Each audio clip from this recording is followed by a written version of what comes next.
Hello and welcome you crazy people to Tabletop Oddity. My name is Jay and today I'm going to be talking about some X-Wing news and that is we've got the reveal of some of the Resistance conversion kit and we've also had the tournament regulations, the rules for the tournaments. Disclaimer though, I'm not that knowledgeable about X-Wing, so when we look at the conversion kit, keep in mind that I don't know how that will affect the meta, that kind of thing. And for tournaments, I've only ever been to one. So again, for the tournament rules, I don't know too much about them. This is mainly just for me to say that it is out and we'll go very briefly through it. At least I'll try and be brief because as I just said, I don't know too much about it. But there are some interesting things even from my point of view and you know, we'll look at that now, shall we? So even though we're on the conversion kit there, no, we'll actually start with the tournament regulations. It's basically just organized play. It's basically if you're going to run an X-Wing tournament, this is basically how you should do it. The main thing people are, I say, kicking off about is the concept of fortressing, which is where you deliberately bump yourself. I saw fortressing before, now I can't see it. It is somewhere in here because I was literally reading it a minute ago. But basically, there you go, fortressing. Basically, fortressing is you put yourself in a corner maybe or someplace and you align your ships in a way that no matter, well, you dial in moves that are basically going to bump yourself every single time. So you don't move up the board, you just stay still. Yes, you take no actions, but that's fine, or at least it's perceived as fine for the people who are doing it. I don't know why 100% you would do it or who would do it, but basically that's it. Now, the rule here says that it's fine, it's fine. It doesn't say it's fine, but basically if you do it once or twice, fine. But if you're doing more than that, then you can call a judge over, or your opponent can call a judge over on you, and they can make you, well, you either dial something else, or you literally, if you don't dial something else, you get, all your ships are destroyed. Which is interesting because now it sort of officially makes fortressing, or even doing it once now, probably frowned upon. But not against the rules. People are saying this is interesting because the minute you start trying to enforce the way people fly beyond a rule set for like a tournament set, it basically comes down to interpretation.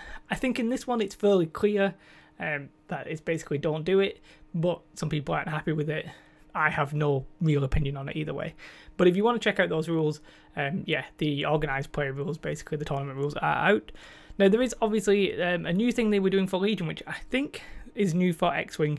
They have like a web page, like on the forum, which basically posts rules, like people asking questions. It's basically like an FAQ. People have asked questions and they answer them here, but before the FAQ gets updated. It is official, so if there's anything you really need to know, this was updated like 38 minutes ago, so you know, there's some stuff here that you might be interested in. If you're interested in X-Wing and competitively, you're probably obviously going to want to check that out.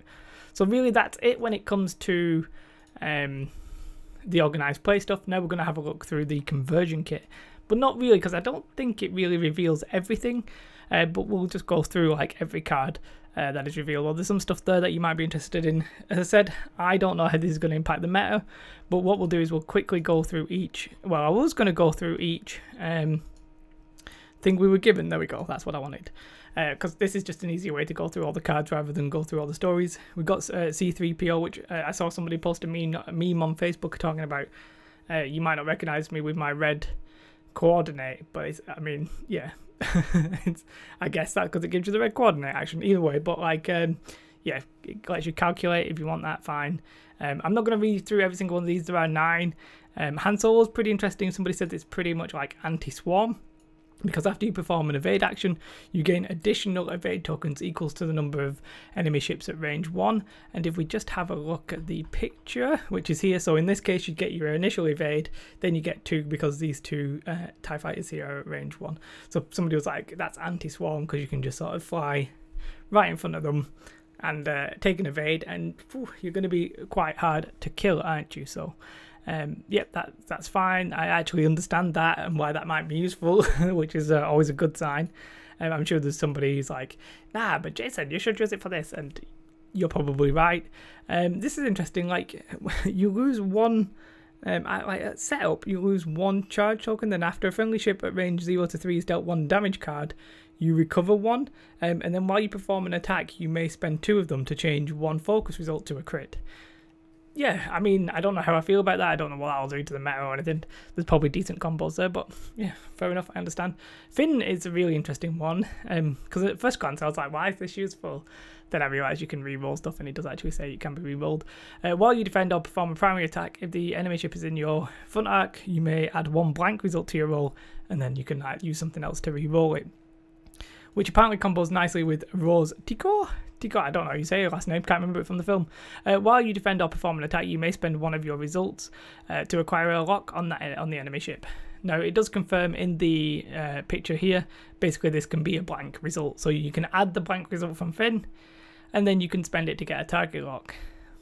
I mean, yeah, I like that. I wonder if you can then use your target lock to reroll. I don't know if it says you can or you can't, but I would doubt it. Somebody will know better than I can, but you know, just showing you how that works, fine.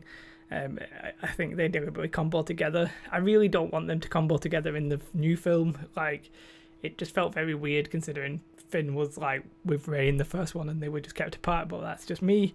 Whatever, just going off tangent. But fair enough. And I think that's one of the only other things we see. We do see a pilot card. Let me just double check that I've not missed anything yet. Which is Rey's pilot card. Fine. Basically makes her more powerful at using the force in the front arc, because you can change 1 of your blank results to an evade or a hit result. Nice. Fair enough. Got no I have no complaints.